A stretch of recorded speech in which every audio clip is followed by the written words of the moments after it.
কেমন আছেন সবাই? আশা করি সবাই খুব ভালো আছেন। আমরাও খুব ভালো আছি।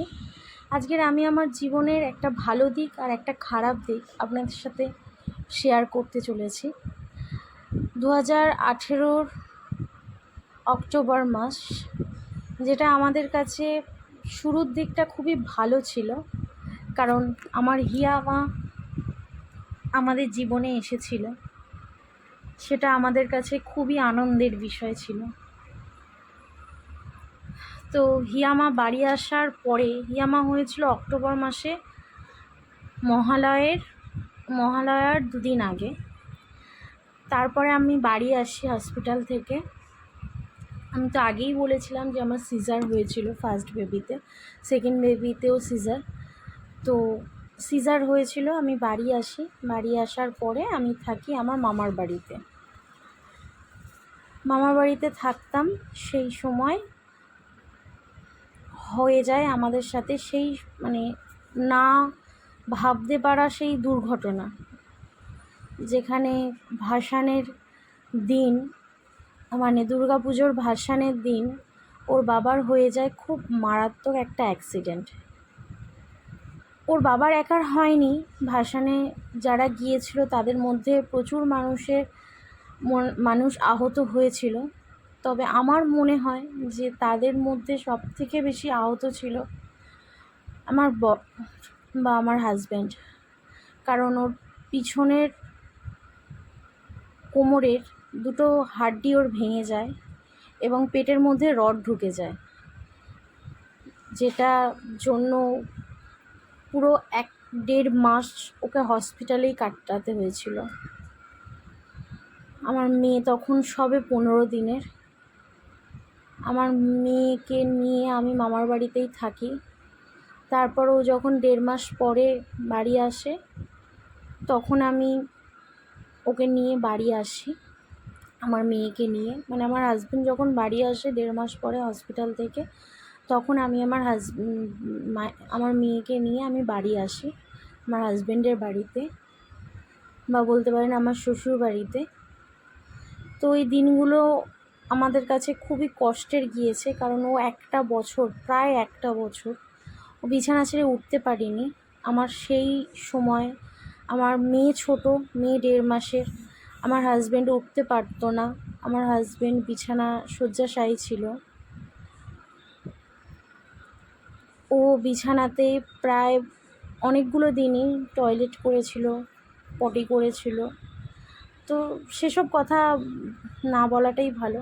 কিন্তু ও যে কষ্টটা পেয়েছিল, সেই কষ্টটা ভগবান যেন কোনো দিন কাউকে না দেয়।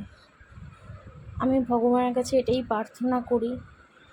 কারণ প্রথম দিন যখন পিজি হসপিটালেতে নিয়ে যাওয়া হয় ওকে, ওরা একটা ফর্মাল ট্রিটমেন্ট করে ওরা ছেড়ে দেয়। পরের দিনে ছেড়ে দেওয়ার পরে ও বাড়িতে আসে। বাড়িতে আসার পরে কোনো একটা কারণের জন্য ওর ইনফেকশন হয়ে যায়। ইনফেকশন হয়ে যাওয়ার জন্য ওকে নিয়ে যাওয়া হয় আবার পিজিতে নিয়ে যাওয়ার পরে ওকে মেঝেতে রেখে দেওয়া হয়।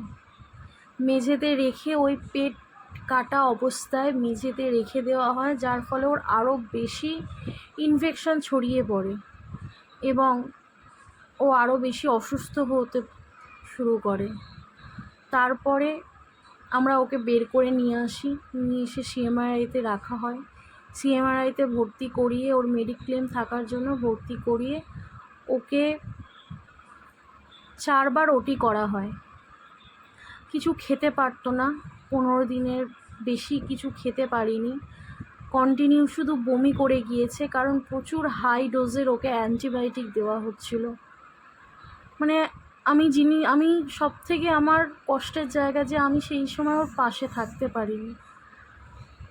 এই কষ্টটা আমি কোনো দিন ভুলতে পারবো না, যে ও অত কষ্ট পেয়েছে কিন্তু আমি ওর পাশে থাকতে পারিনি। কারণ সেই সময় হিয়ামা তো খুবই ছোট না।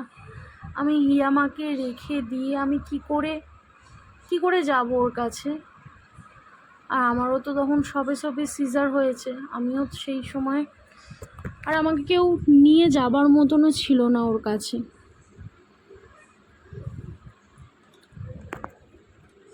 এটাই হচ্ছে আমার জীবনের মানে একটা দুঃস্বপ্ন বলা যেতে পারে। যেমন 2018 অক্টোবর মাসটা আমাদের কাছে শুরু হয়েছিল খুব সুন্দর একটা সময় দিয়ে, সেরকম অক্টোবর মাসটা আমাদের কাছে যখন মানে বিদায় জানায়, সেটাও খুব কষ্টের জায়গা দিয়ে।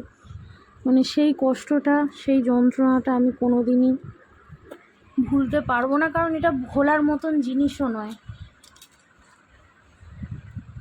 আর আজকের আমি আমার হিয়ামার ছোট থেকে বড় হওয়ার সমস্ত ফটোগুলো যেগুলো আমার কাছে ছিল, সেগুলো আমি আপনাদের সাথে শেয়ার করলাম।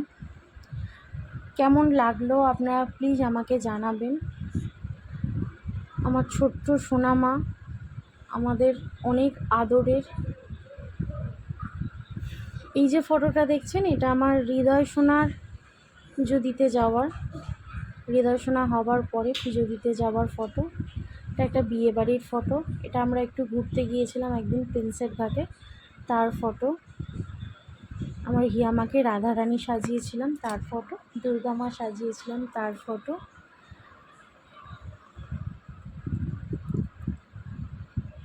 ভিডিওটি ভালো লাগলে আমাকে লাইক